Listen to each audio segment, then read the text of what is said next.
Well, normally, OG, on Monday, we shout out to the troops, but you know what?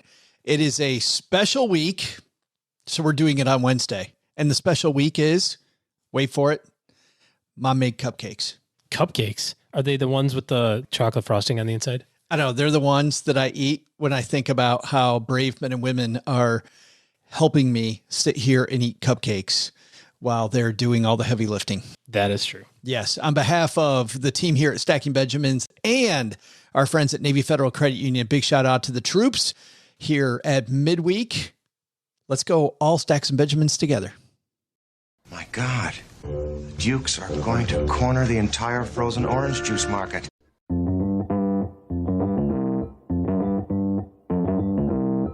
Live from Joe's mom's basement, it's the Stacking Benjamin Show.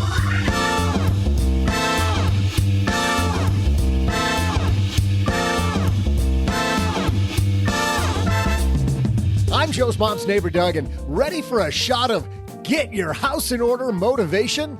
Well, today, strap in to hear about one woman who paid off $55,000 in debt while chasing her dream career. We'll introduce you to singer-songwriter Kassandra Dasent. Plus, wait, some of these crypto funds might not be on the up and up. We'll share the horrible story of Defy 100 and more during our headline segment. Later, we'll toss out the Haven Lifeline to Austin, who's looking at diversifying into real estate and wants to get Joe and OG's take. And I'll save time for my Stella trivia. And now, two guys who probably invested in Defy 100. It's Joe and OG.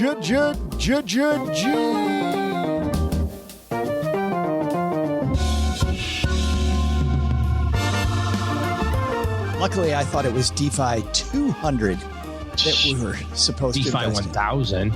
Oh, for the win. Duh. DeFi 1,000,000. Who would invest in DeFi 100? More on that later.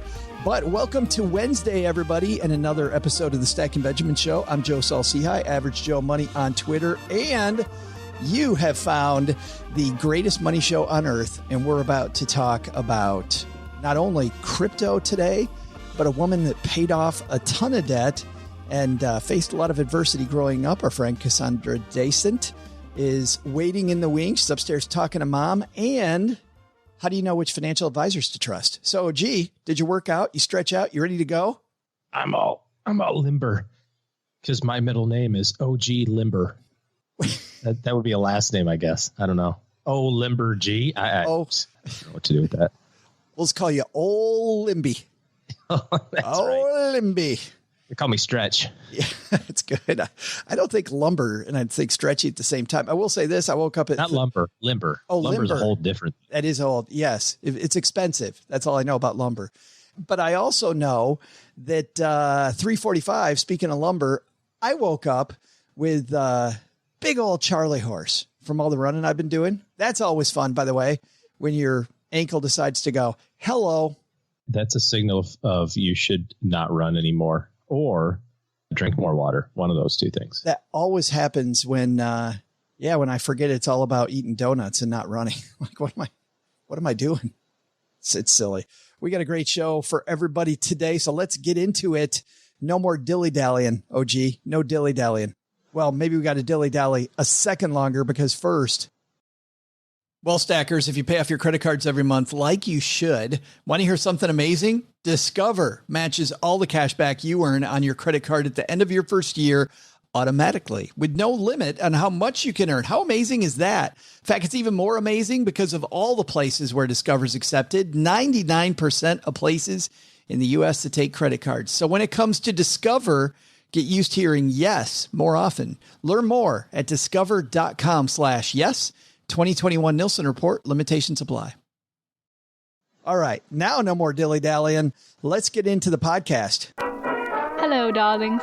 And now it's time for your favorite part of the show, our Stacking Benjamin's headlines. Bad news for the bad guys. OG kicking off today's show. This comes to us from Investment News, and it is written by Mark Schaaf Jr. Ex-SEC member targets rogue brokers turning to insurance sales. Study co-authored by Robert Jackson Jr. shows that wandering advisors who leave one regulator and continue operating under another are more likely to commit misconduct. Former Securities and Exchange Commissioner member Robert Jackson Jr. hopes to focus the attention of lawmakers and his former regulatory colleagues on the dangers posed to investors by rogue brokers who remake themselves as insurance professionals. Jackson is a professor now at New York University School of Law, co-authored a recent study that examines financial advisors who commit misconduct under one regulator that continue to operate under a different regulatory regime. If you want to go into the details of that particular story, that is in our show guide, stackingbenjamins.com/stacker to get that. We'll also have a link on our show notes page. But, OG, I want this to be a jumping off point for, I think there is a lesson here that it might be a good idea to ask your advisor, how much moving around have they done? I was going to say, are you going to say, you're not a criminal in another organization, right? I do think it's silly that that's not easily reported to other places, but some of this boils down to the hiring group. You know, let's pick on two companies. Let's say that you work at a brokerage house and you get canned because of being a piece of crap. And then you go work at an insurance company. How does the insurance company not, flag that? Come up and say, like, what's up, Yeah, somehow they got to flag it. I don't get that either. But I think we got to assume, based on this, that there's clearly companies that aren't doing that, right? So if the company's not going to do it, I'm sitting across from an insurance salesperson or a broker. It's still got to be disclosed. So you got a couple of different things. Number one, either the person is just straight up not disclosing it, and then that's all sorts of other problems, right? I mean, bad guys are not going to follow the rules. That's just all there is to it. So you can't ask them, right? Are you a criminal in another state that I'm not aware of? What is the bad guy going to say? No, I'm good. You just have to do your broker check type of lookup, and states have that too if you're dealing with an insurance person to see. But again, this just boils down to like what we've talked about a lot of times when it comes to insurance and your investment plan. If you come from the position of what is the problem that I'm trying to solve? What's the goal that I'm trying to achieve? And then you end up with the solution of that solution is an annuity, or that solution is permanent life insurance or something like that. That's an acceptable kind of decision tree. If you show up in some guy's office, or some guy more specifically, or gal shows up in your office, and the first thing is this product, I think that's got to tip you off right away. Good guy or bad guy, that's still not the way that you want to solve that problem. Yeah, a good advisor is not going to start off with product first. Right. And I don't want to take business away from hardworking and honest insurance people, but I also think that might be a problem, not starting with a comprehensive strategy and instead just diving into insurance. Like if you invite an insurance person to do a quote for you or to counsel you about insurance, once you've already done the complete plan, that could be a good idea. Getting competitive quotes, but sitting down with a person who only sells whole life insurance and asking them to help you with an insurance plan, guess what type of insurance you're going to get? Right. There's a lot of square pegs going in round holes that way. By the way, I'm glad you mentioned Broker Check. We actually created a link to make it easy. It actually is easy. It's brokercheck.finra.org. But we also set up a link. If you go to stackingbenjamins.com/broker check, just all one word, that will take you exactly to that site as well. And OG, you mentioned that individual states also have reports that you can look up, and that'll vary from state to state. I think that's frustrating, by the way. Like I came into today's discussion thinking, hey, you need to ask them how many different companies they work for. But to your point, they really could. If the dude knows he's a crook, you're right on. That's a waste of time. Well, and you can see that anyway when you look up their stuff, and it could be reasons why. I mean, again, I just don't know that that's a thing. I mean, how many of us have changed jobs over the last couple of years, and a few times at that? That used to be a thing 20 years ago. It was like, oh my gosh, you went to 3 different brokerage companies. How dare you? But now it's just like any other competitive situation. If you're a tech consultant, you work at Apple, then Google, then Facebook, because guess what? They pay better along the way and they give you a bonus to leave. We work with clients all the time who are going through job changes, but yet in the financial industry, it's like, oh my God, you worked at Merrill and now you're at Morgan. How could you? It's like, well, guess what? They paid me more. like just like your job. I got to put food on the table for me too. It's not all altruistic. And that's a letdown. You need to say spoiler before you do stuff like that. Well, I mean, I get that 20 years ago, that was kind of a thing, right? There wasn't that mobility. There wasn't the ability for clients to, also help in that process of changing. Now, don't get me wrong. If you're moving every year, there's something going on, right? I mean, if there's expungements from, sure, there's red line items in your broker check type of stuff, it's worth exploring. I had a company in mind who, after I left, then was effectively disbarred from the SEC. The owner of the company was stealing money. Luckily, they didn't catch up to you. Well, what's funny is that it's on my broker check, even though I wasn't there during the time. So on occasion, and I can always tell who looks because not very many people ask me about it, but it's there in big red letters. It's like, hey, so what's going on with Brewer? And I go, oh, yeah, here's what happened. And, we weren't involved. And it says all that, but it's still there. You can still see that it's just like lists everything. And then it has a big red line item. He's like, whoa, draw your attention to this, So if you look, you can find out some info, and maybe it's like in my situation, pretty innocuous relative to, me and our clients. But it still is a great discussion. I think somebody asking these questions just and seeing how a person answers.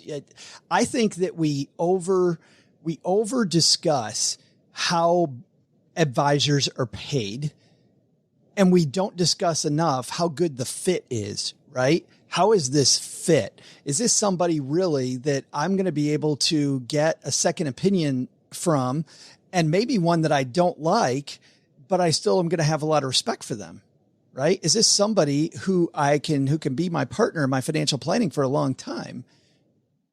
Right. And answering, that's the biggest thing. Yeah. Answering those questions, I think is huge. While, beating them up over and over and over about how they get paid to the detriment of asking what the fit is, I think it's ridiculous. Come on.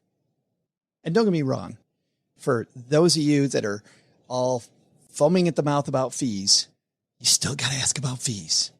Yes, you do. And before people start sending me letters about, no, you got to ask about fees. Of course you have to ask about fees, but don't spend all your time asking about fees. I think it's fit first. And then what are you going to do for me?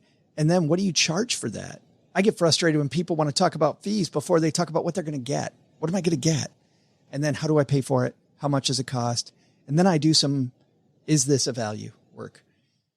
Speaking of a value, some people got in really cheap on this DeFi 100, man. Did you see this? Well, no, you sent this to me. Did I? You did.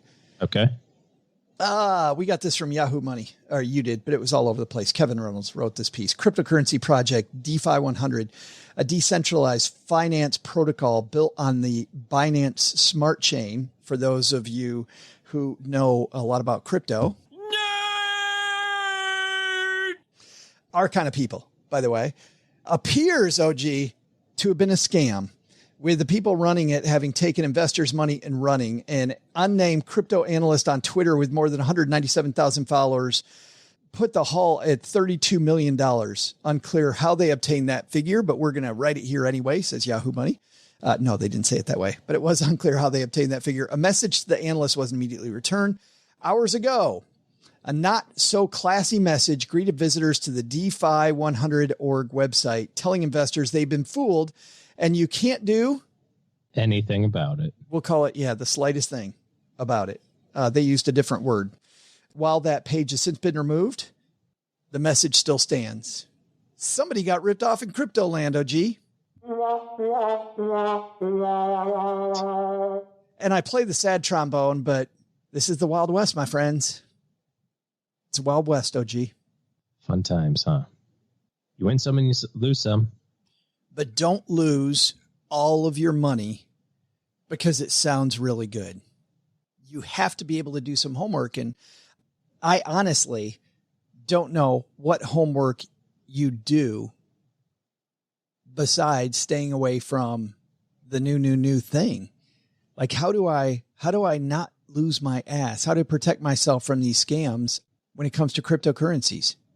I mean, this is the same thing that we were talking about just a second ago with insurance brokers or people coming from different industries and bouncing around. You have to do your due diligence. You have to look into things. And if you're looking into it as, well, I saw it on Twitter, so it must be cool.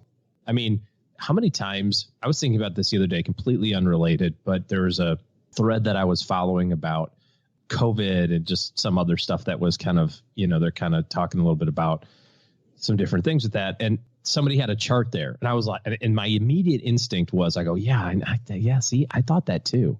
And it's a chart. And I go, wait a second. It's a chart.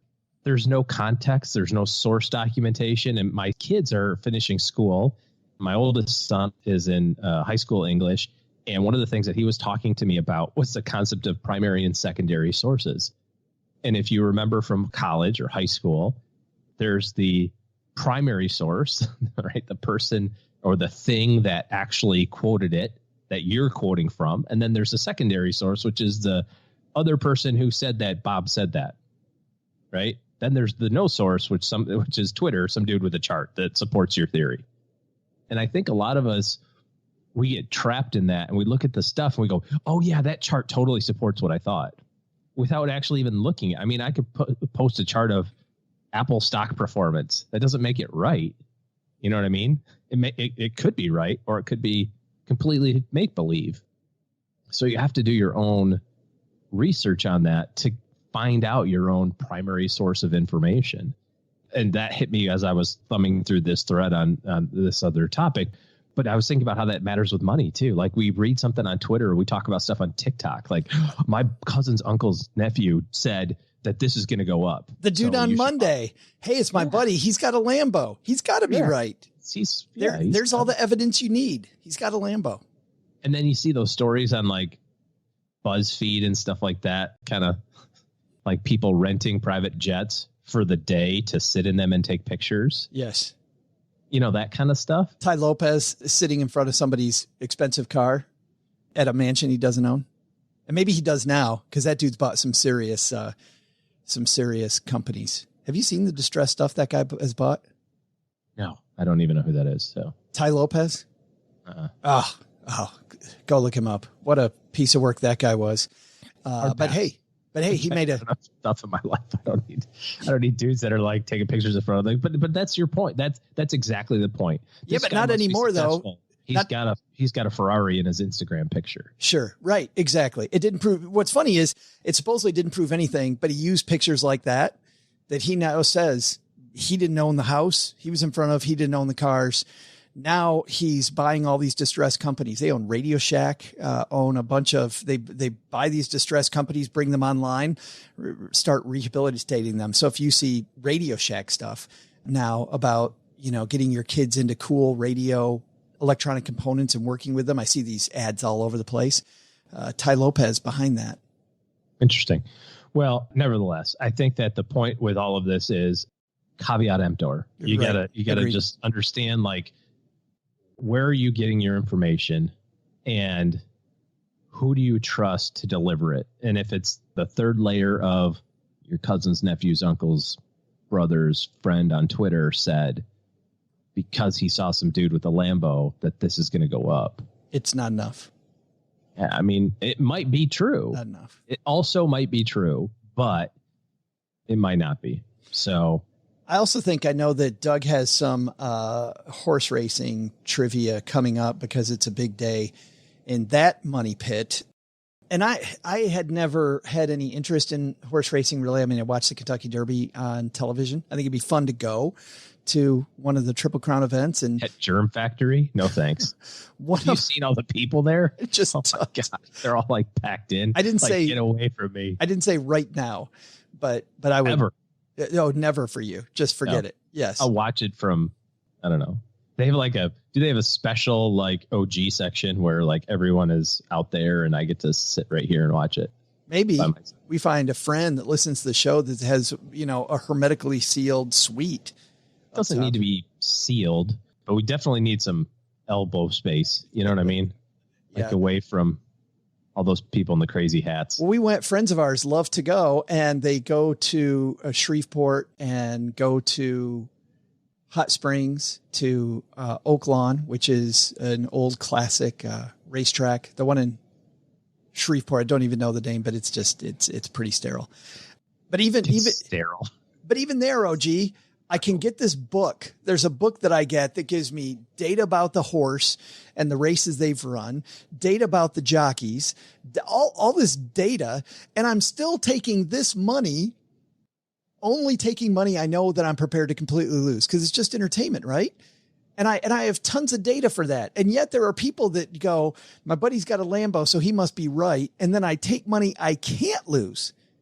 I'm doing all kinds of research at the horse track. It seems like crypto is probably something you want to dig into a little more than the horse track. We're going to have... don't like talking about upcoming guests too much, but we've got Kevin Rose coming on the show from Modern Finance. And he, of course, is a guy that not only knows a lot about crypto, but also shares our love of all things fintech. So can't wait to dive in with Kevin to talk more about this topic. I can't wait to dig into his mind about the funnel he uses when it comes to crypto. That'll be a good conversation.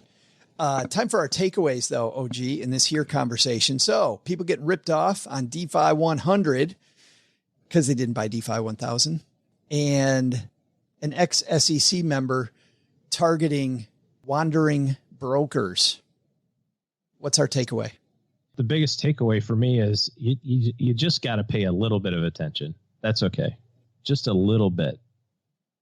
Whether it's how you're going to put your money from a investing / gambling standpoint, i.e. crypto, or if you're hiring an advisor, hell, if you're hiring anybody, how much research do you put into the people that come in to do repairs in your house?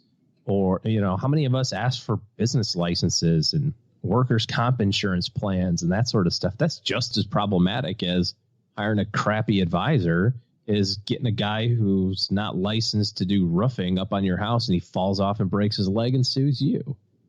Like, when was the last time you had the electrician over your house and go, yeah, I just need to see your card that said like your license number so I can look you up to make sure you're an actual electrician, not somebody who thinks he's one, and that's not impugning anyone's integrity. That's just going, hey, I want to hire a pro. Yeah. Doing your due diligence. Yeah. Yeah, I think mine is definitely an offshoot of that, which is you talk to any person who invests like a pro, they have a great risk management strategy. And I think that's so important, OG, in no matter what you do, have a risk management strategy. You have to ask what could go wrong. And that doesn't mean don't take risk, because some of these people take phenomenal amounts of risk, right? But when they do take that risk, the odds are so in their favor because they've thought through everything that could go wrong, that when they move the chips to the side of the table where they're playing a riskier game, they've already thought through the downsides.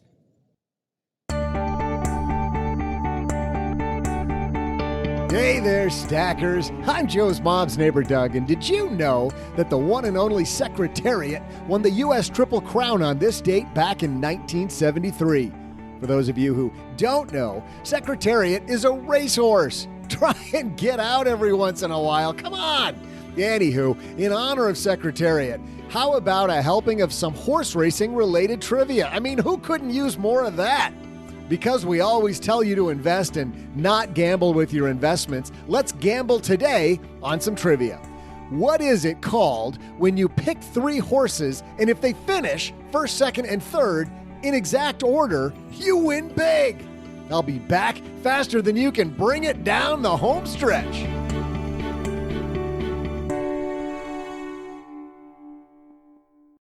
If you've listened to us for any length of time, you know what a fan I am of my friend Don McDonald and his co-host Tom Cock, their podcast, Talking Real Money. Like Stacking Benjamins, it's more than educational. It's actually entertaining. Don and Tom have this unique skill set, both as broadcasters and financial experts. They've been talking about money for a long time. Tom is the former host of Serious Money on PBS, and Don's one of the first national financial talk show hosts, starting back with Business radio network in 1988. The show comes in a variety of shapes and sizes. There's more than 600 episodes for you to choose from. And I've been told that if you decided to binge them 8 hours a day, which would be awfully fun radio, it would take you 18 days at 8 hours a day. So somebody did the math for me. Nice work there. You're going to get straightforward, honest advice on building the wealth you need for a more secure future, because investing is too simple, kids, to be as complicated as Wall Street would like you to believe. So Don and Tom focus on making it easy and understandable, and all based on solid science. Listen to Talking Real Money wherever you're listening to us now, or go to talkingrealmoney.com, or we'll have a link on our show notes at stackingbenjamins.com. Go check it out, and I think you're going to feel like I do about talking real money. This episode of the Stacking Benjamins Show is sponsored by Homemade, a podcast from Rocket Mortgage about the meaning of home and what it can teach us about ourselves and others. We really enjoyed this show. These are provocative and poignant, even hilarious stories that explore the diversity of home in America and the fundamental need for shelter and belonging that unites all of us. Michael Wood Lewis moved to this great neighborhood hoping to become friends with his new neighbors, but that didn't exactly happen until he built his own social network to make friends all across Vermont.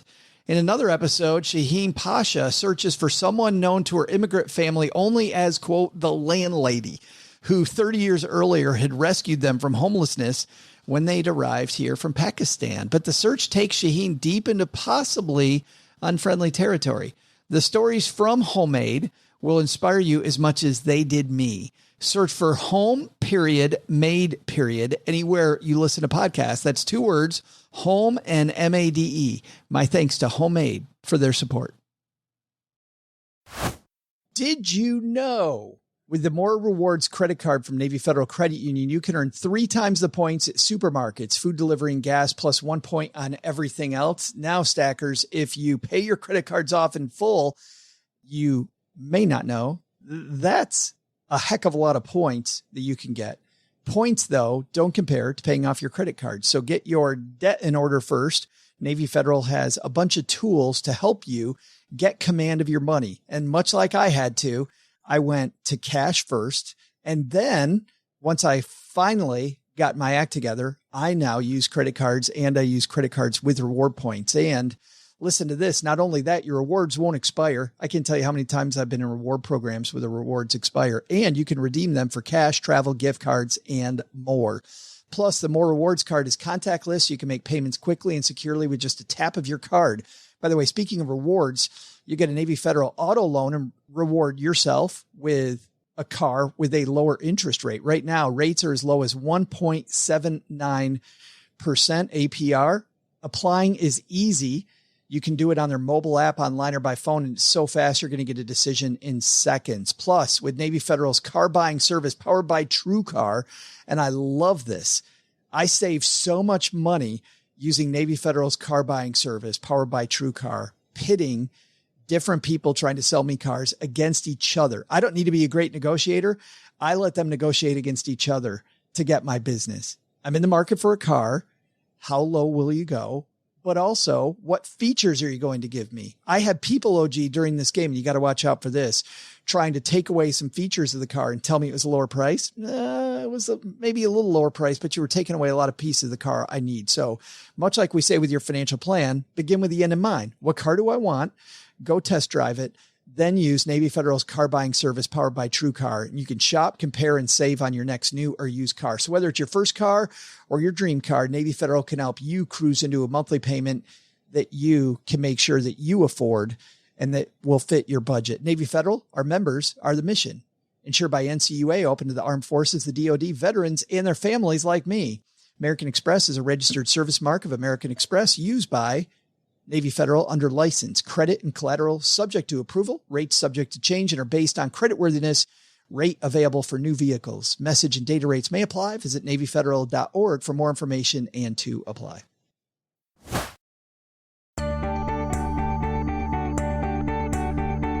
Hey there, Staggers. I'm Joe's mom's neighbor, Doug, and all this talk of investing has got me thinking. It's only gambling if you don't know the outcome. Am I right? I mean, I'm right. So I've got a guy down at Oak Lawn in Hot Springs, Mikey, and now I just need to make one call and bam! Instant winner. Will it be Silver Blur, Midnight Rush, and then Tipsy Tuesday? Or maybe Silver Blur, Tipsy Tuesday, and then Midnight Rush? Who am I kidding? Of course Midnight Rush has this in the bag. I've been told he's the fastest three-legged horse in the field. Heck, the whole county. Fewer legs, less friction, am I right? I mean, it's just all aerodynamics these days. It's science, people. Time to give Mikey a call to place my bet. I mean, investment. Wank, wank. But before I do, let's get back to today's trivia. I'm about to place the bet. So what is it called when you pick three horses and then they finish first, second, and third in the exact order you predicted? What's it called when you win? Well, if you said trifecta, you'd be right. And if you're feeling extra ambitious, you could even go the superfecta route, where you have to pick the first four horses. But as they say, pigs get fed and hogs get slaughtered. Some history on the trifecta before we bring on Kassandra Dasent and her amazing story. Back in 2012, a 29-year-old Connor Murphy was just a stable boy, but a lucky bet would forever change his life. He was working at the Cheltenham racetrack and decided to place a $75 bet on his boss's 5 horses. While many would say that he clearly let his heart rule his head, he scooped up a whopping $1.5 million in an accumulator, which essentially is a bet that relies on all horses winning. After I make this call, consider me the next Connor Murphy. I gotta go make an investment. See ya!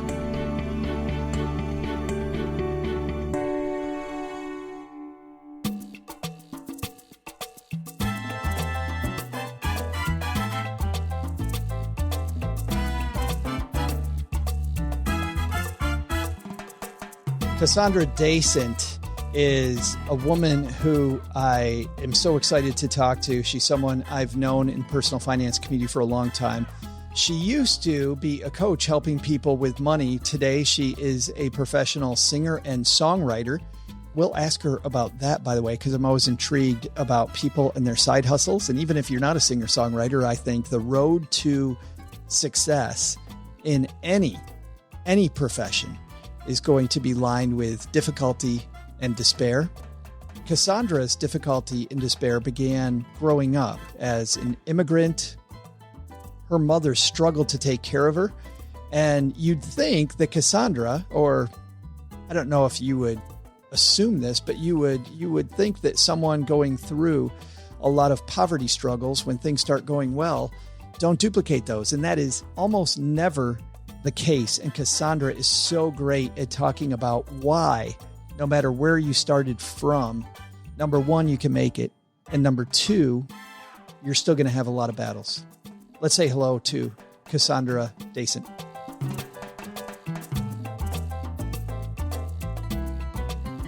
And coming down to the basement, it's our friend Kassandra Dasent. How are you? I'm good, Joe. How are you? Well, I'm fantastic. Now that you're going to tell your story, we've wanted to hear about your story on the show for so long. So thank you for doing that for us. I really appreciate it.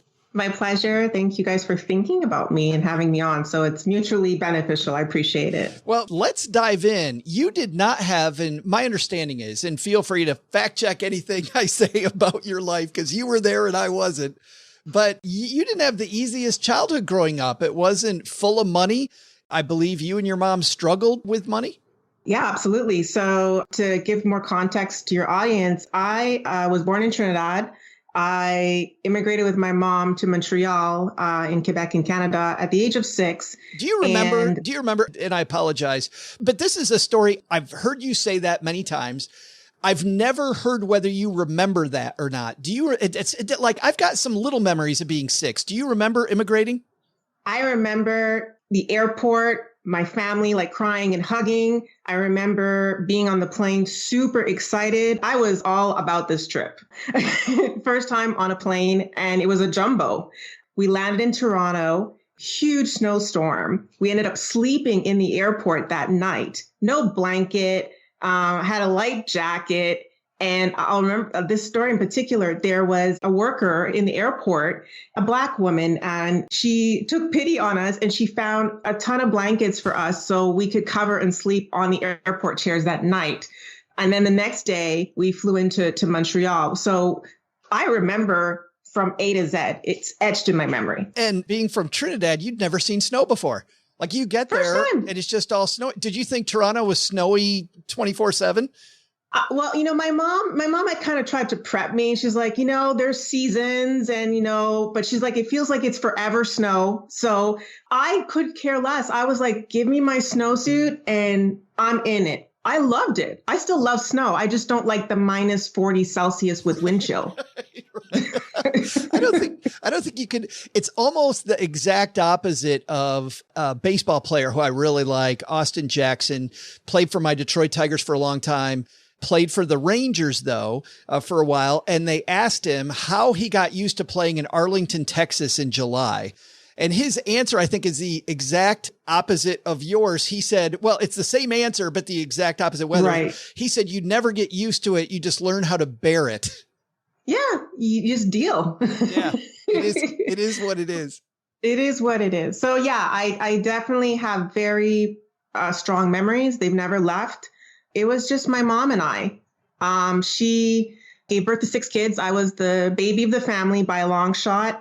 And when she had me is when she made a conscious decision that she wanted to give me an opportunity that she wasn't able to afford to her other 5 children. And that meant taking a huge risk and leaving a country that she knew and an entire support system to literally take a chance for really her benefit, but for mine more so. So yeah, we struggled. My mom was making, I don't even know how much an hour, maybe $3.25 an hour at the time. She was a chambermaid at the Holiday Inn. She was a nanny. She was like, we talk about hustling, and we've glamorized hustling a lot. But for many of us, especially in the Black community, that wasn't a joke. Like we had to piece together money from wherever you could in order to just make rent. At the age of 21, I was already out earning her by like 10, 15 grand. Wow. And she saw my paycheck and she was like, oh my God. But then she was like, this is what I was hoping for, that you could do better than me. So yes, we struggled. My mom, I remember another crucial memory was when I was 10, we went to Trinidad on a family vacation. We came back and that Monday she came home from work and she started crying and I'm 10 years old. Okay. And I'm like, Ma, what's wrong? What's wrong? And she's like, I just got let go from my job. Immediately for me, fear set in because I knew the ramifications of what that meant. As a 10-year-old, you shouldn't. But me as a 10-year-old, I understood that we were on a ledge financially. And I actually didn't even know the extent of it because she had credit card debt that I wasn't aware of, so she ended up having to declare bankruptcy. We really struggled. But my mom taught me a lot about perseverance. Her faith was hugely important for her and to me as a result.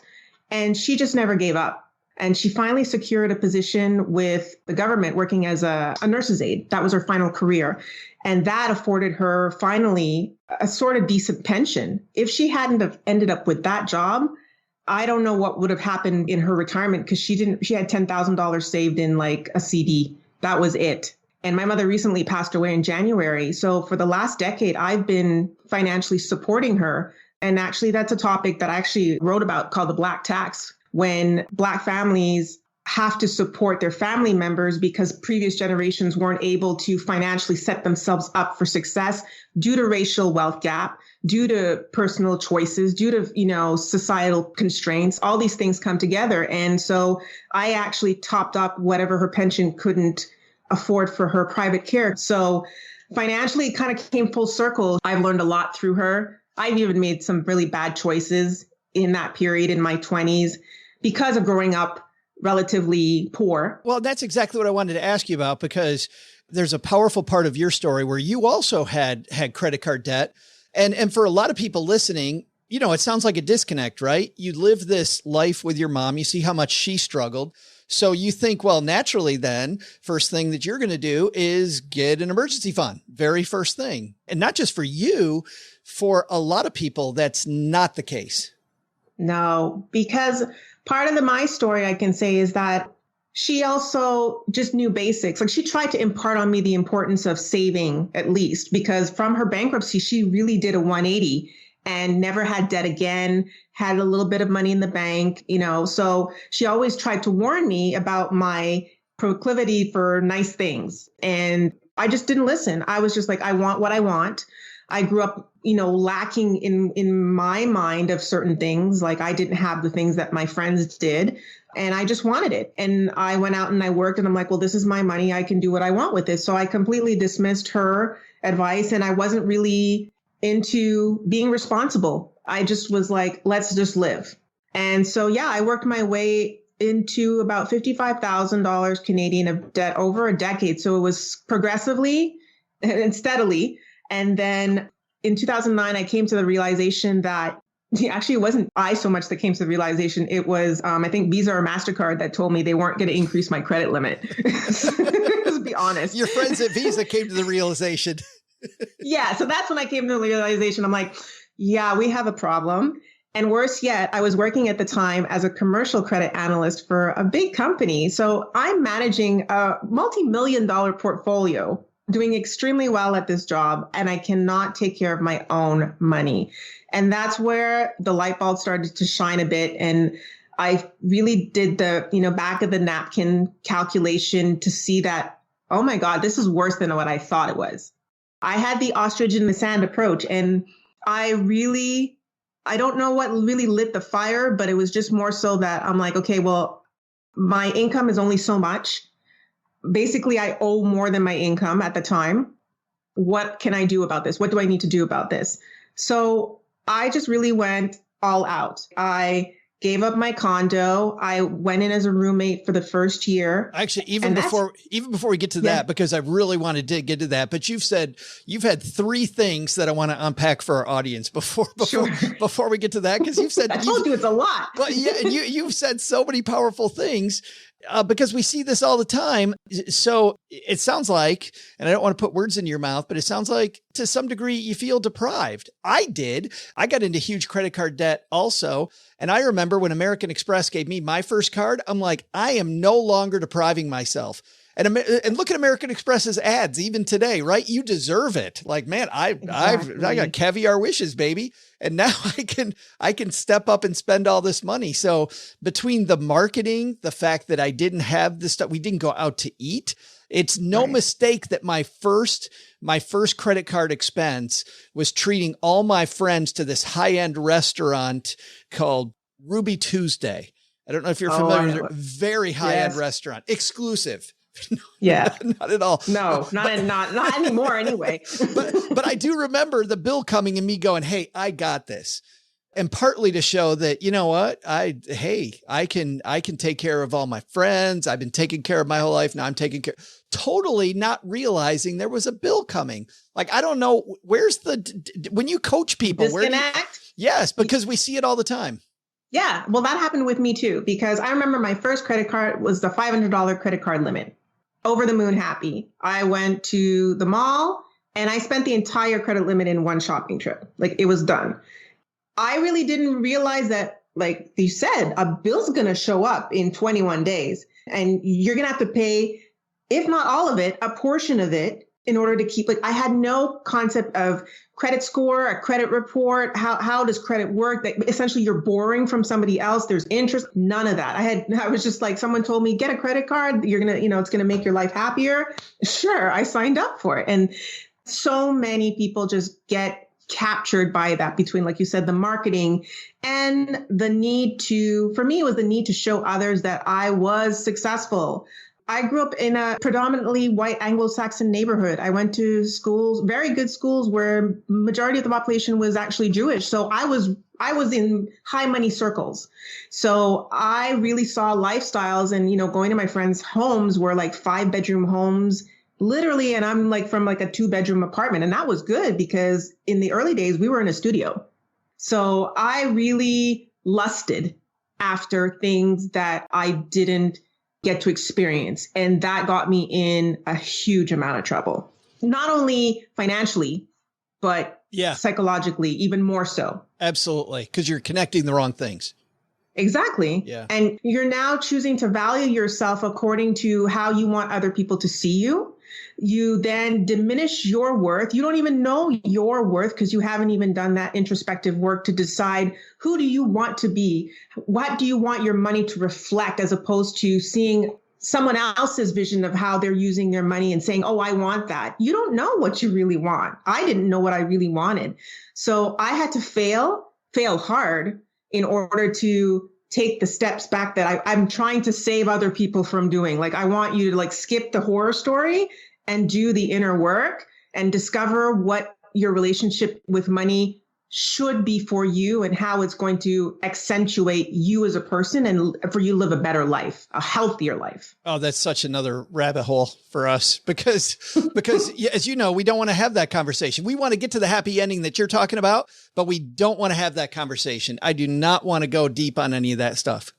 No, nobody wants to go deep, but it's like, it's kind of like, why do we like pain so much? I really sometimes question that. Like, we enjoy the ride until the ride ends, and then we're sorry about taking the ride. And I'm like, okay, how do we reframe that whole experience in our brain to say, we don't need the ride to get to there. We can actually get there much sooner if we were just more responsible or made it more appealing in a different way. Like, we have to learn to talk to ourselves. And that's something I think in the financial education space, we're still trying to figure out how do we help people skip the damage control part and get to the happier sooner, because it can happen. It's just about really rewiring notions and concepts that we have about money, reframing how we view money.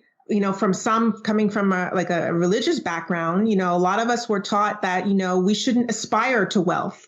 We should temper our expectations and just be grateful for what we have. A lot of these conversations are baked in, and we have to unpack a lot of stuff in order to get to the truth. Well, and it's funny because you got the religious stuff on one side, and then you have your community on the other side that's telling you I should have more, right? And so You've even got these conflicting, inadvertent philosophical I'm thinking of people sitting on your shoulder, yes. And they're both kind of yelling at you. Yeah. They're all over your body at this point, because then you've got also like your family who might start to see you succeed, right? And they necessarily haven't gone up in economical status, and there's resentment, there's anger, there's judgment, so there's a lot that money evokes. You mentioned your career, and you said you're managing a multi-million-dollar portfolio at the time. I just imagine with the upbringing that you had that you're definitely a hustler, and not once again because you want to do extra, but because you realize if you don't, you're not going to be able to eat. Like that's a vital thing. But you casually mentioned you're managing millions of dollars. What were you doing? I was a credit analyst for Oakley for over a decade. I'm approving credit lines for all of the suppliers and stuff. And, some of these companies are massive. Some of these are multi-billion-dollar companies that I'm working with. So I'm following very stringent rules in terms of approving, in terms of granting credit, right? So it's not like at this point in my life that I don't know what I need to know, but I'm choosing not to apply it to my personal life because corporate, that's my job. I've got to make sure that I do that correctly. But I didn't make the connection that, well, in order to earn more or in order to ensure my life is secure, these two actually correlate. They should have seemed together, but better late than never. In terms of what I did, like you talked about hustling. So I'm a singer, songwriter, and producer. I've been trained as a classical musician since the age of 6. Up until that point, I'd never really been charging people for laying vocals or writing music or performing. I've just been doing it as a cute little hobby. Again, the religious aspect, because I'm supposed to be sharing my gift. I shouldn't be charging, la, la, la. Well, $55,000 debt. I was like, yeah, no, that we're going to change that. So I started charging big time. I was still acting in movies at the time. I was in the union. So I was making money 10 different ways. And then I read a book called The Secrets of Six-Figure Women by Barbara Stanny. That for me was life altering. it made me recognize that I was a serious under earner. And long story short, I leapfrogged my way into a career in STEM. So I started with my current job as a credit analyst, and there was a position in electronic data interchange. Nobody wanted the job because nobody knew what it was. It was technical. Everybody was like, nah. And I saw it as that's my get out of like jail debt opportunity card. So I pitched it to my manager and I'm like, send me to boot camp. I swear I'll do everything I can to learn it and do a great job at it. And she accepted. It was a challenge, you know? And next year I got a $15,000 raise. From there on, I just started taking more certifications. And then I ended up in an engineering company as a project engineer and hit six figures, you know, by this time I had immigrated to the States in 2013. So all this was kind of happening while I was paying off debt, while I got debt free. A lot of stuff happened to me in that 10-year decade. And yeah, I hit the six-figure mark when I landed on American soil. But if I hadn't have done that, if the debt didn't motivate me, I don't think I would be really where I am today, sitting in a position of blessing. Financial blessing. And where was that exact low point? Was it getting the letter from Visa, MasterCard that they wouldn't extend your debt? Because nearly everybody I talk to that has that kind of debt has a point where they're like, I just can't do this anymore. Was there one lever moment? I don't think there was one clear lever moment. I recall definitely getting the statements and like doing the math and looking at my paycheck and really putting the numbers together. I was sitting in my living room in the expensive condo that I shouldn't have been in, basically looking around at my surroundings and realizing that, oh, I caused this. I'm responsible for where I am. Other than not using the information and knowledge that I had acquired, I really didn't do right by myself. And my mom was disappointed in me. That hurt. Like for my mom to be disappointed in me because she really tried to protect me and to kind of veer me off the path, and I didn't listen. And she couldn't believe I had. Had you shared it with her? Yeah. You must have shared it with her then. Oh yeah, I did because she was like, why are you moving? She's like, why would you give up the place you love? And then I really broke down and like bawled to tears, and I told her what was happening. And the look, Joe, the look, I can't even replicate the look on her face. Was just like, if she could only slap me one, like she would. That would have been, would a slap have been better than the look? Yeah. With my mom. Yeah. Because she didn't talk to me for a couple of days after. And I don't think I've told this part really the story, but yeah, she didn't talk to me for a good 2-3 days. And for her to go silent was devastating because our connection was so strong that we were always talking every day. So for her to shut me off was very painful. It was almost as painful as being in debt, to be honest with you, because her validation of me was extremely important. I wanted to pay it off in 5 years with all the hustle and the raises and everything. I got it, paid it off in 3.5. And I never looked back. You talked about earlier, and that's when I stopped you because I wanted to go through all this. For a lot of our listeners, though, of course, the exciting thing is, what did you cut? And by the way, I'm less interested in this than what made you change. I'm much more interested in what made you change. But let's go through that tactical stuff then. So tactically, you said you got out of the expensive condo, but what else did you do? And we can't let this go. You actually went for more money, which I think a lot of people also forget. And you see, you talked about women earlier. You know, a lot of women, studies show they don't ask the boss for a raise because they're afraid that they will upset the apple cart. So finding more money is, I think, a great part of your strategy. But walk me through it. What are some of those tactical things? So I understand this is important for people because some need guidance, right? So definitely I cut my expenses by at least 50%. I got rid of the condo, as I said. I moved into the shared living. And for me, that was humbling because I don't share like space. That's not me. I don't share space. So for the first year, I pulled the bootstraps really, really tight. So then I just had a set amount of money I was paying as a roommate. I negotiated cheaper car insurance. I negotiated cheaper credit card rates. So people are thinking that you can't call your creditor and try to negotiate down your rates. You surely can. Wow. And I remember calling one credit card company 3 times before I got the right agent who was going to help me. Wow. So persistence also matters in this situation, right? Don't accept the first no. So I did that. I consolidated to a cheaper loan because I still had decent credit. It wasn't like I had been late on my bills or it was horrible, right? So I was still in a position I could maneuver. So I did the zero interest rollover to a card and started paying that off. Oh yeah. From that point on, I still had a car payment. When I made my final car payment, I vowed I would never have another car payment again. So look, car payments are not necessarily bad, but if they're $500 a month and you're making like $45 a year, that's not good. That's not good. So that was another, I started just making more conscious choices of, I still traveled, but instead of taking a plane, I would take a bus or I would drive. Like I stopped being shishi poo poo, basically. So, I'm a diva. I'm a self-pronounced diva. I like nice things, but I started to live within my means. I started to realize I can't go to Paris on first class because I feel like it, because I used to do that. Like, do I want to be debt free or do I want to be, in debt and pretending? Like I reached a point emotionally where I was like, I'm not who I say I am. Yeah. So let me just be who I am. Yeah. Until I can have more that I can support that, I just stopped pretending. I'm being honest. I just stopped pretending and I started letting my money dictate what I could and couldn't do at that stage. When I was deep in debt, I had started hiring coaches to help me get out of it. And I remember a great coach that I had for a while. I was looking at moving from our really crappy rental house that we were in to a much nicer rental house.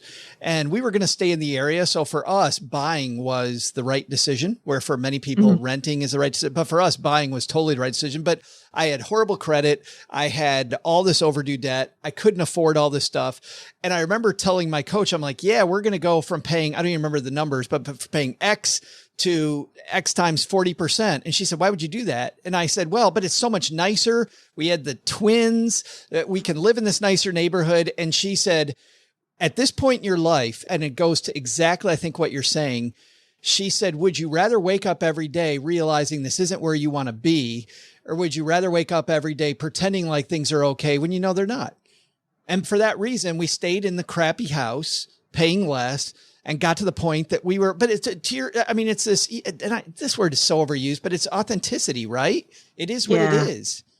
It is what it is. It's just like, I reached a point where I'm like, I don't even know who I am with all the trappings. Like you strip that away. Like, who am I? What do I want in life? What do I really value? And for me, I was finally able to carve out that my family is number one. It's been number one since that journey.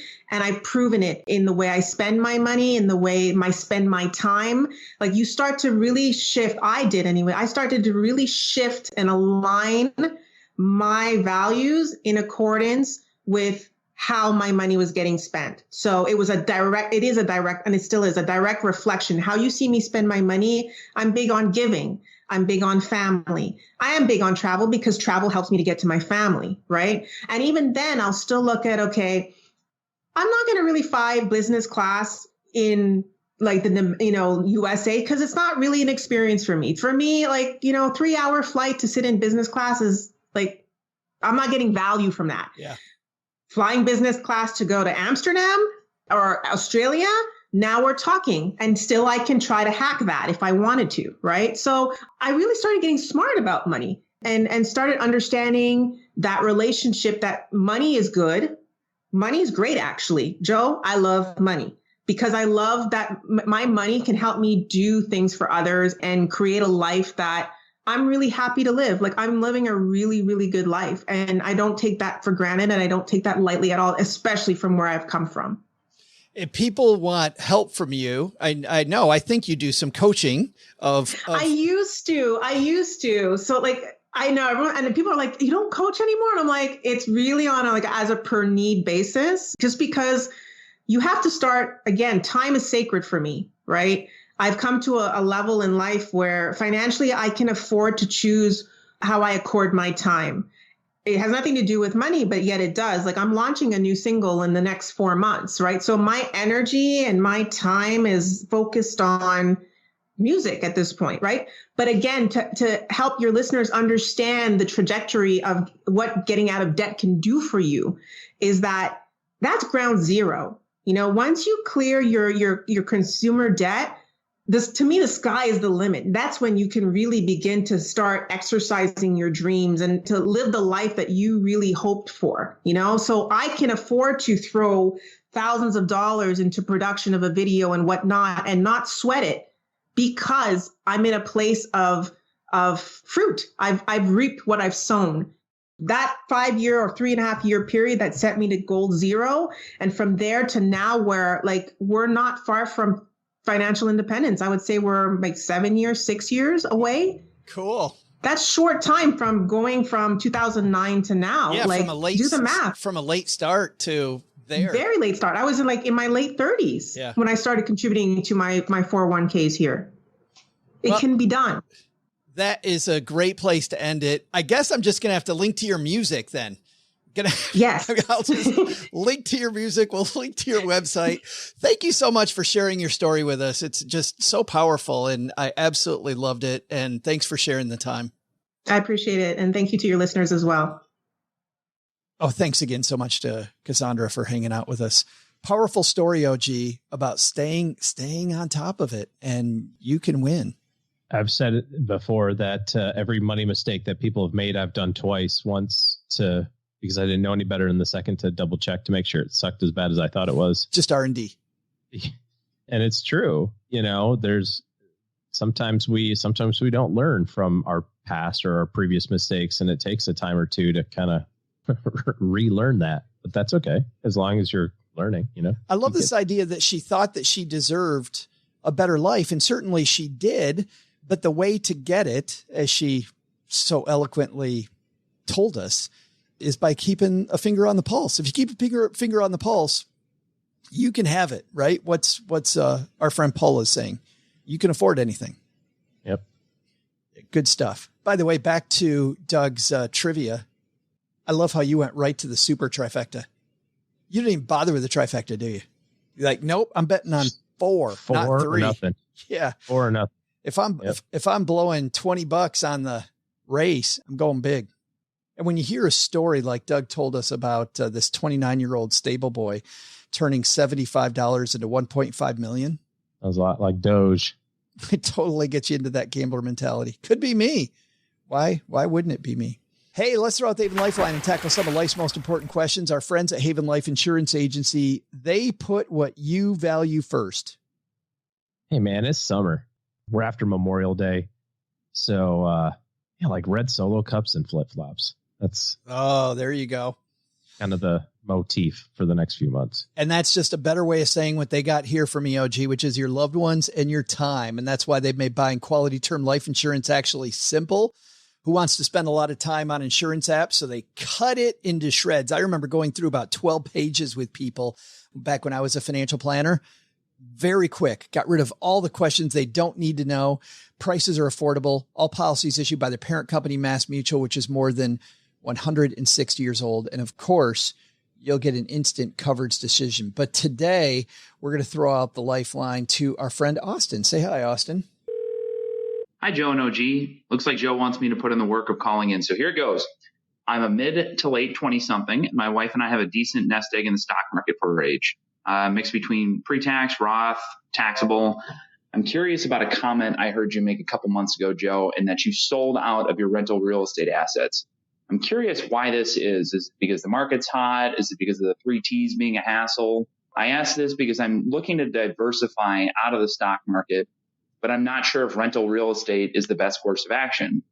To add context, I even read one of the Rich Dad, Poor Dad books recently, one of the follow-ups, not the original one, and it continuously hammered home how leveraged real estate's the best investment. I'm pretty wary of this, though, because of one key word, leverage. And it's another reason I really like the stock market instead without using margin. Other than low interest rate, student loans, sub 4.5%, and a mortgage, sub 2.75%, my wife and I don't have any debt. I would be concerned taking on a ton of debt in rental real estate and risking not having enough coming in from them to cover expenses. So I'm just curious what your thoughts are there. Also, as a side note, thank you both for what you do, and I'm willing to bet you've made a positive change in a lot of people's lives with your work. Thanks, Austin. Oh, thanks for that, Austin. And for clarity about what Austin said there at the start, he wrote me that question, OG. And I said, dude, I can answer this, but I can also help some other listeners, help some other of our Stacker family with the answer if you call in. And obviously, like all of our Stacker family, we'll also send out a Haven Life Greatest Money Show on Earth shirt. Now in Kelly Green, by the way, new and improved. V2. Double soft. Yeah, I'll start off the personal piece of this, OG, and then let's bring you in about owning real estate, because you own real estate. My son owns 4 real estate properties, and I helped him get involved in that area. It just very simply, Austin, you lead with what you know. The hull of that ship of your strategy should be something that's going to help you reach your goals, and it's got to be something you has a history of getting there. Now, real estate, historically, if you look at the North American Real Estate Index, the NAREIT Index, and you look at the S&P 500 over long periods of time, they kind of got you to the same place. So you can go with real estate and have a smaller number of large company stocks, or you can have large company stocks as the basis of your portfolio and use real estate on the side. I was, from the very beginning, a real estate investor by proxy. I had a house. It didn't sell. I also knew that I talked a lot about rental real estate, and I had friends that had done very well in rental real estate. So I decided that I would jump in on a long-term basis and just hold this property. So from 2009, when I left Detroit, to 2020, so for 11 years, I owned this rental real estate. I absolutely hated it. I hated everything about it, OG. Even with the appreciation that we made over the years, I couldn't stand it. I didn't like the calls from my renter. I tried using management companies.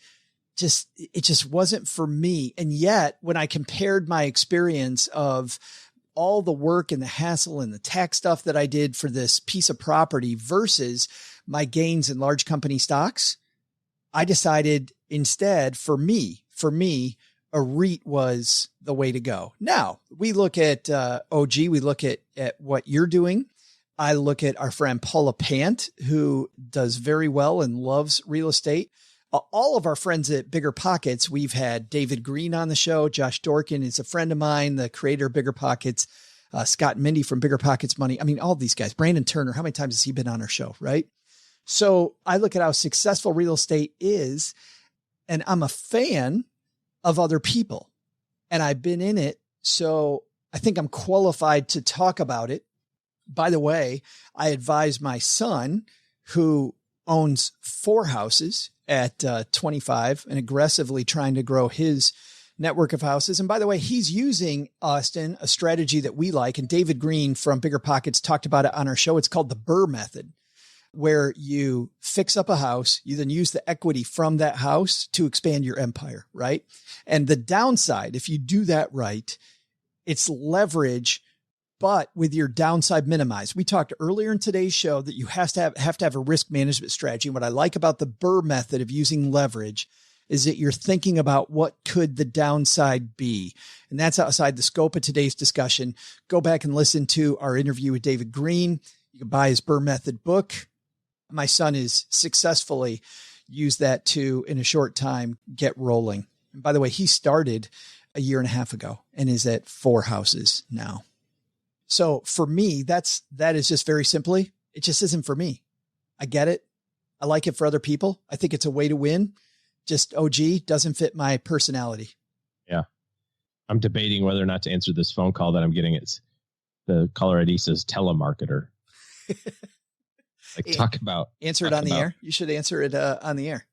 I wish I knew how to do that. I would have. Oh, I'll share that. I'll share that with you. That would have been funny. Then we could have like real people call in, not just this Austin fellow. But let's talk about the rest, OG, about you in leverage, right? And you in real estate. Yeah. And I'm an expert at leverage. Well, no, I mean, here's what we're doing. We have a couple of buildings. I would walk from them if somebody offered the right price, because I don't care how it comes to me. I will take money, whether it's appreciation, cash flow, long-term, short-term, whatever. I don't care. Like, I'll take the cash. But everything that you said is exactly true about our experience as well. We get the stupid phone calls. We have a property manager and we still get stupid phone calls. The latest ones that came every day for 3 days, starting last week, Monday, Tuesday, and Wednesday was, hello, this is the water department. You used water every minute of the day yesterday, which means you have a leak. And I'm like, well, there's 11 units in that building. Is there any chance? She goes, no, you used 9,000 gallons of water. So you have a leak. I said, okay, we'll go check it out. Call the property manager. Property manager doesn't answer. Leave him a message. He calls me back like 4 hours later. Hey, what's up? I saw you called. Yeah. Did you listen to the message? There's a leak at one of the, it's somewhere. Oh, okay. We'll get somebody over there to look at it. Day 2. Hey, it's the water department. You used 10,000 gallons of water yesterday. Okay, great. I'll call the property manager. Hey, did you guys find, it's just that for 3 days, we're still dealing with it. I think that over the long run, my goal is to break even from a cash flow standpoint until they're paid off. I'm not afraid of the payment because I can make it. If there's no tenants, I can still make the payment. That was kind of our criteria about it. Like if nobody rented anything, could I still make the payment and put food on the table? And the answer is yes. So I'm okay with that, but that wouldn't be ideal, obviously. So I think the jury's still out as to whether or not it turns out to be a good idea or a bad idea. But Austin kind of talked himself into not doing it throughout his question. Like, I don't like leverage. I'm suspect of it. I kind of like what we're doing right now. I feel good about investing in stocks, et cetera, et cetera. You can be as diversified as you need. This is the biggest myth, I think, with all of this. Like, oh, I need to be diversified. How by owning one property or 4 or whatever number you want, how is that diversification? Putting a whole bunch of money in one single thing in one town, on one block, on one address, that is not at all diversified. That's going the other way. So don't use that as like your justification of well, I've got too much stocks. I need to be diversified. You have too much stocks? Like what kind of nonsense is that? You have the 500 biggest companies in the universe. That's diversification. Taking a portion out of that to go buy a 3-bedroom condo is not diversification. That's concentration. So that doesn't mean you shouldn't do it. That doesn't mean that it's not going to work. That doesn't mean you won't be profitable. It's not what you think it is. If you're searching for diversification, buy a REIT, buy a small company stock fund, buy an emerging market fund, go invest money in foreign countries. They've got all those lending programs where you can lend to small businesses and up and coming countries and help, that's diversifying your equity investments. I don't see buying a single family real estate or apartment building or whatever being diversification. So if you're not a fan of leverage, if you're not a fan of answering the phone at 2 a.m. from the guy who said, hey, I blocked the toilet, or the water department, or dealing with leases, or dealing with people who break leases, or dealing with people that have COVID and don't pay their leases, or dealing with attorneys who have to go to court to get the people who don't pay their leases to get out of their leases. Well, if that's not your jam, I think you answered your own question. Probably not your thing. And guess what? This is the greatest news out of all of this. You will still be wildly successful. Many paths to victory here, which is the most exciting part, which also leads me to believe that whenever you see these people online who tell you that you should invest in stocks, not real estate, or real estate, not stocks, or you should do one thing over another, if they have to downplay the other thing to make their point about the thing that they are suggesting that you do, I run from that because there are multiple paths to victory. Austin, last thing that I will say that has been true for OG and I, and also our friend Paula, the guys at the men and women at Bigger Pockets will tell you this. You want to have a sizable emergency fund. Even if you take on leverage, you still are going to need OG for all of these issues that you brought up. It means being on that big side of the emergency fund number. I would not own a piece of real estate without a sizable emergency fund. Yeah. I mean, like I said, I had to fix 3 toilets and now we're talking about just fixing all 14. Yeah. Too much. Because, you go, well, it's 14 toilets, big deal, but it's 14 toilets. And then next month it's the roof. And the month after that, it's, who knows what it is? It could be nothing for a long period of time or a whole bunch of stuff for a short period of time, so. Thanks for the call, Austin. Thanks for turning, Austin, your great note into a call so we can help other stackers as well. If you've got a question for us, you can write me like Austin did, joe@stackingbenjamins.com. You can just go to stackingbenjamins.com/voicemail though, and leave a message, and we'll help a lot of stackers answer the same questions that you may have. All right, that's going to do it for today. Hey, a big thanks, as I said Monday, to people that have left us a great review of the show. Obviously, a lot of people don't know anything about the show, and they go looking at reviews. That's the first place that I look. And when they see positive reviews that make sense, if you like the show, please give us a review on iTunes, Stitcher, wherever you listen to podcasts. Anonymous Acolyte gave us this 5-star review. Not too horrible. After years of being enticed by the handsome men in suits on Wall Street and their siren song about the Forex market. Oh boy. Listening to Joe and OG's like taking an ice cold shower in a blood curdlingly frigid bathtub of common sense. There you go, Anonymous. Highly recommend if you're a masochist who likes ruminating on the excruciatingly painful folly of your past mistakes derived from woefully inadequate financial literacy prior to finding Stacking Benjamins. 10 out of 10 recommend. Anonymous. It's a lot of big words there, but I think I get it. I think Anonymous likes us, OG. They like us. They really like us. I'll take it. It's good. And finally, if you'd like to have better financial advice and it's time to hire a financial planner, OG and his team are now meeting with people like you. So head to stackingbenjamins.com/OG to set up your meeting. And we talked about asking questions, getting to know people, knowing the fit. That's the first step on any journey. stackingbenjamins.com/OG begins that process with OG and his team. All right, that's going to do it for today. Doug, man, take it from here, buddy. What should we have learned today? So, what should we have learned today? First, take a lesson from our headline. Don't invest in things you don't understand, especially if you're just jumping in for a massive return.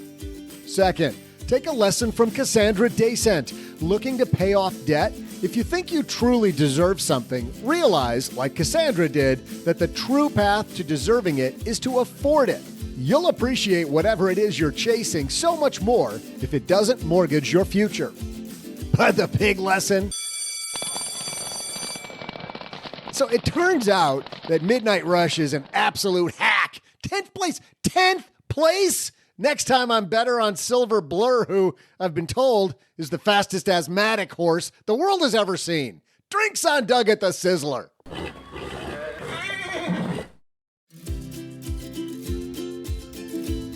To learn more about our guests and for more resources, you can head to our show notes page at stackingbenjamins.com.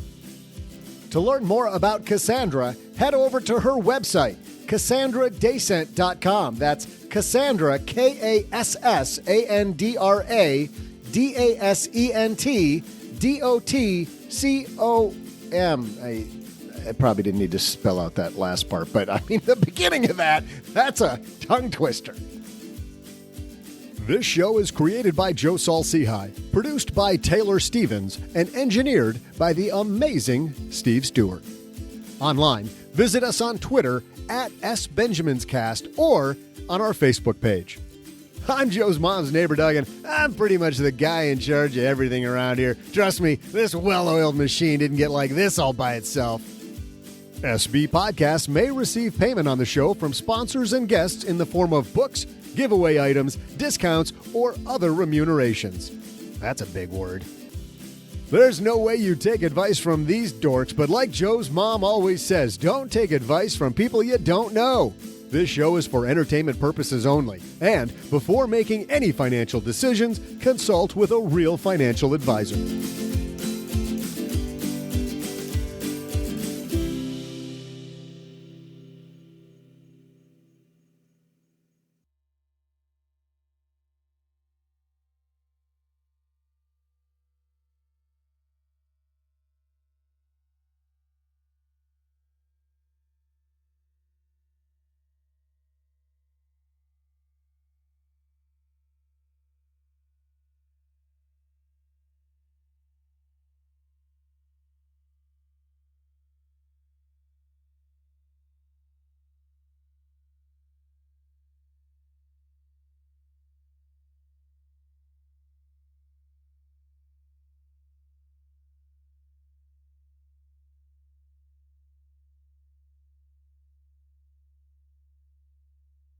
speaking of horse races, when I went to Oaklawn with a couple friends who grew up here in Northeast Texas, not only is going to a storied track like Oaklawn, which has been around for a long, long time, in Hot Springs, Arkansas, it's a beautiful track. It's a beautiful old facility.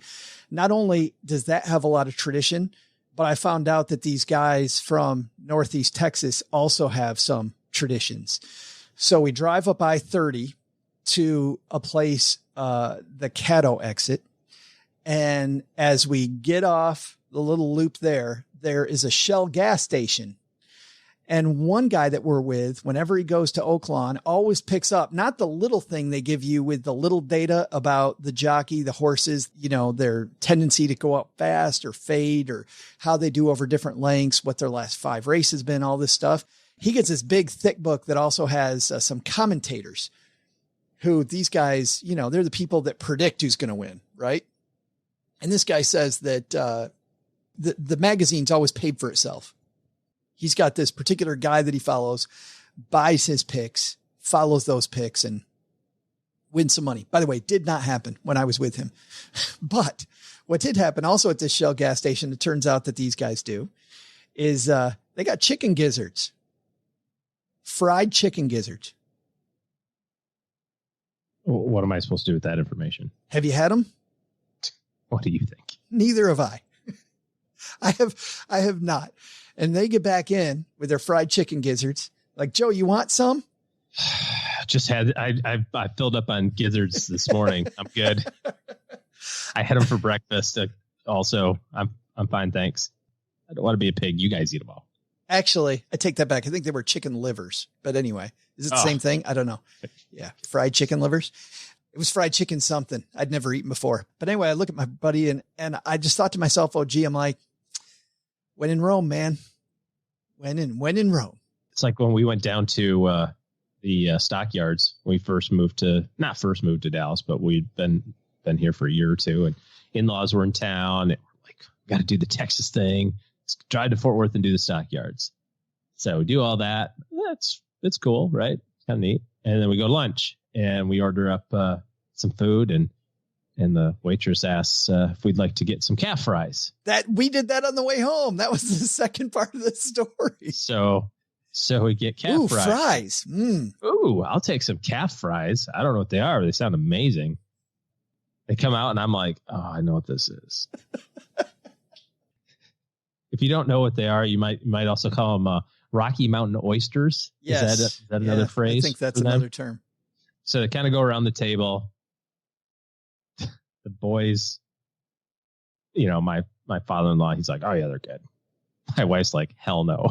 I'm like, fine. Said, okay, yep, it's fine, whatever. Half of one. The boys chuck a couple down, and I can tell, I don't remember which one this was because it was so many years ago, but they were younger. And so you know what those are? Those are horsing them down, what are they? And so kind of whisper it. They're cow testicles. And one of my kids starts crying and goes, am I going to start peeing out of my mouth now?